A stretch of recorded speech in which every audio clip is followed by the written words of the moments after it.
Witness, and he is the guy responsible for the sound tonight. So give him a good round of applause here. Literally amplifying our voices. You say that, but with all the screeching, they might want to murder me.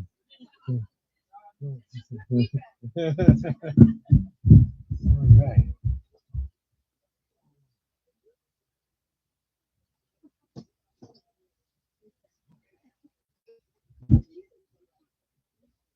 All right. So here we are again, fighting for democracy, right? I didn't think we'd be here twice.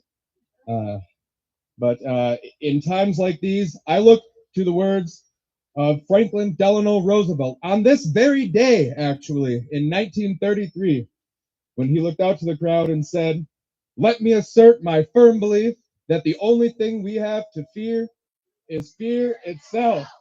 Unreasoning, unjustified terror, which paralyzes needed efforts to convert retreat into advance. Death threats, fear, and hate are the primary tools that the other side has engaged.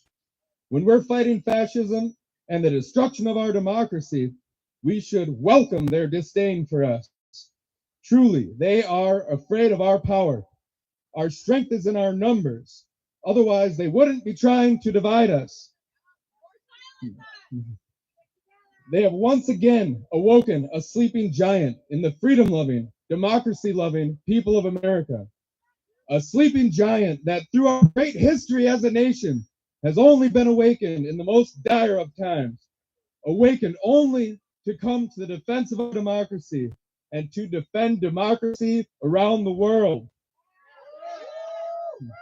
A giant that awakens only when greed and lust for power has gone too far. Only when our very way of life, our freedom, and the spirit of democracy itself are threatened. But we have been here before as a nation. We know what must be done. It is now our duty to stand up. It is our duty now to fight back. It is our sole obligation to make sure that children and our grandchildren will still take part in this grand experience of democracy that we so proudly call the United States of America. I'm inspired by the words of the Reverend Dr. Martin Luther King Jr., the art where nobody is above the law. And others, that all men are created equal, endowed by our Creator with certain unalienable rights. But I have an unfortunate truth to share with you today. Just posting on social media will not be enough. Just protesting alone will still not be enough. And I've been guilty of these myself. We need to continue to protest, but we also need to run for office. We need to vote. We need to volunteer to help those of us who do run for office.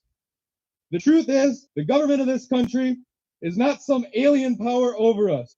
The leaders are not senators, nor congresspeople, nor even the president. The leaders are the voters. It is us. The hero you're in for is you, and our children are watching. My grandfather, who raised me, told me the day that he first decided to run for office was the day he arrived at school to teach his history class, and he saw he had been assassinated. As a veteran of the Korean War, he realized he had one more chance to give his life for his country, one way or another, to fight for what he believed in, and to protect this country for future generations.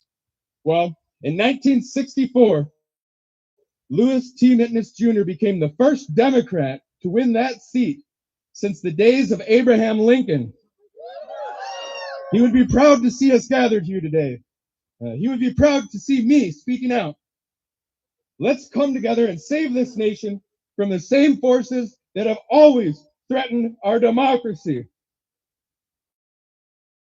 Eleanor Roosevelt once told us that if silence seems to give approval, then remaining silent is cowardly. For too long, we as a people have been complacent, but we sleep no longer. We are the working class. We know what hard work is. The alarm is ringing, and it's time to get to work. Thank you.